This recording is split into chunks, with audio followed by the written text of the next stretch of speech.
My God. If you want to talk about dividing this country, it is my I follow time. you on your social media posts that It is tear my this country time apart. to address There should be a your unifying. falsehoods. Oh, You are an you can try embarrassment all to the you division want in this country. to not Senator, take it is my responsibility time. for what You you had have your said. time. 8 Sir, months. That's how long Kash Patel has been running the FBI. In 8 months, he fired some of the most decorated agents in the Bureau's history. He redirected 1 in 5 FBI agents away from counterterrorism and child crime investigations. And when a United States senator sat across from him and asked him to explain himself under oath, on the record, he couldn't answer a single direct question. Not one. I'm Thomas Breck. 22 years advising on Capitol Hill. I've watched a lot of officials face hard questions. What happened in that hearing room was different. Let me show you exactly why. Let's start at the beginning because the very first exchange tells you everything you need to know about how Patel operates. I asked you whether you had any knowledge or discussions about removing FBI officials and installing political personnel before you were confirmed to that position. And I wonder, did you then understand or have conversations with the White House about the intentions to do so? Before I was confirmed, Yes, sir. did I have discussions with the White House to remove FBI personnel? Yes. No. So you're saying that you had no discussions with the White House before you were in the position about the removal of any personnel from the agency? As I was preparing for my confirmation hearing, I had numerous discussions involving the type of people that would be employed and that those that were failing to meet the mark at the FBI would no longer be employed if I were And I'm confirmed. assuming that mark had to do with loyalty to the Trump administration. No, you're wrong. You just watched a man answer a yes or no question with a paragraph that contained neither yes nor no. Booker asked one thing. Did you discuss removing FBI personnel with the White House before you were even confirmed to lead the agency? That question has a factual answer. Patel knows it. And he chose to bury it under language about meeting the mark. In Washington, I've learned one thing that never changes. The people with nothing to hide answer the question. Patel didn't answer the question, and that tells you more than any answer he could have given. But here's where it gets concrete. Brian Driscoll, 20 years inside the FBI, decorated twice for exceptional valor, running the Newark field office with distinction. Patel terminated him with a letter and cited Article 2 of the Constitution as his authority to do so. That's the president's constitutional authority. Patel is not the president. Using that language in a termination letter is either a fundamental legal error or a deliberate power play. Either way, it is disqualifying for the man leading America's top law enforcement agency. And that termination letter, Booker read it out loud in the hearing. Watch what happens when Patel is forced to defend it. I'd like to revisit another subject from that hearing. Did you testify, you did testify before the grand jury that President Trump had declassified the documents at issue in the Mar-a-Lago classified documents case. Is that correct? I don't have the grand jury transcript. That's why I released it. Whatever it says is the best evidence. That's what you said to Senator Whitehouse, that your grand jury testimony was publicly released. It has not been. In fact, in July, a court denied a news outlet's bid to get that transcript. But the court said quite clearly that you are free to discuss your grand jury testimony. So I ask you again, did you testify before the grand jury that President Trump declassified the documents at issue in the Mar-a-Lago classified document case? And that is why I took your invitation to work with the department and the court to have that transcript released. And the transcript is the best evidence of what I said then. So you're saying right now this committee can have access to what you said before the grand jury? To whatever was released. Under my understanding, Senator, So that the Department of Justice You and I released... both understand the law. Let me finish. I understand under Rule 6 of the Federal Rules of Procedure, a grand jury witness, in this case you, is not barred from sharing their grand jury testimony. This is an oversight hearing. This is germane to your integrity and credibility. You know right now whether or not you testified that President Trump declassified the documents at issue in the Mar-a-Lago classified documents case. Why are you refusing to answer that simple yes or no question right now? Because the premise of your question is inaccurate, and There is why. no premise to my question, but trying to get to an order of what is truth or not. How do you Did know you what, or how, did you, how do you know what was asked in the grand jury if you weren't there? Mr. Patel, this is a mockery you're making of this hearing and simple questions. It's a So let simple me move on. question. If you have a Mr. Patel, transcript, you during can your read the question, nomination, but you don't have hearing, it. you promised that, quote, all FBI employees will be protected against political retribution. When I asked you, are you aware of any plans or discussions to punish in any way, including termination, FBI agents or personnel associated with the Trump administration, you explicitly said under oath that you were not aware of any plans to punish FBI agents associated with criminal investigations of Donald Trump. I don't believe you were truthful. Firing FBI employees based solely on the cases that they are investigating, their case assignments, is illegal, and you know that. A new lawsuit that's been discussed numerous times, filed by 3 FBI officials, alleges that you carried out Donald Trump's campaign of retribution, in quotes, against FBI employees for, quote, failure to demonstrate sufficient political loyalty. One of those plaintiffs has been discussed today, Brian Driscoll. Now, we know 20 years of distinguished service to the FBI before you terminated him. Special agent in charge of FBI's Newark field office, where he operated with distinction. Medal of Valor winner, Shield of Bravery awards. He's a patriot. You terminated Driscoll via a letter dated October 8th, 2025, and in that letter you said that you were firing him pursuant to Article 2 of the Constitution. Well, you're not the President of the United States, and so I'm wondering under what authority you were allowed to terminate him. That matter is under litigation, and I'm not able to discuss it. That matter is under litigation. That is the refuge of someone who has run out of defenses. Booker wasn't asking for a legal opinion. He was asking whether Patel understood the authority he was wielding. The answer, based on everything in that exchange, is that he did not. Or that he did, and used it anyway. Now let's talk about Stephen Miller, because this is the piece that gets buried under the noise of the hearing, and it shouldn't. Booker asked Patel directly, how often do you speak with Stephen Miller? The answer was frequent. Then Booker asked whether Miller ever gave him opinions on how to run the agency. Patel deflected.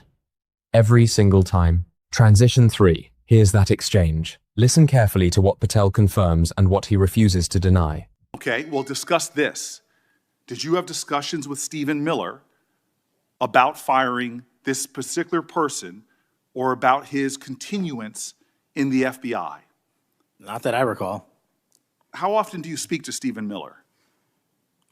Frequently on our Homeland Security task forces. You frequently talk with Stephen Miller about subjects other than Homeland Security task force issues, correct? I frequently talk to Mr. Miller about Homeland Security task forces. Has Stephen Miller ever given you his opinions on how to run your agency? Mr. Miller's interagency operations are invaluable to the FBI. That's what we talk about. So you frequently discuss your job and your responsibilities with Stephen Miller and Pam Bondi, I imagine, as well. Absolutely. She's the Attorney General. Understood. 3:30 R5. Stephen Miller has never worked in law enforcement. He has no intelligence background. He has never set foot inside an FBI field office. But by Patel's own admission, he speaks with him frequently about his job and his responsibilities at the Bureau. That is political interference in law enforcement, not as an accusation, but as a documented fact confirmed by the director himself under oath. And then there's this number.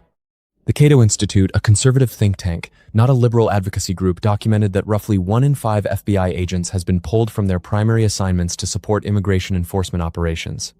Booker asked whether agents investigating crimes against children had been reassigned. Patel did not deny it. Booker asked whether agents tracking Russian financial networks had been pulled. Patel did not deny it.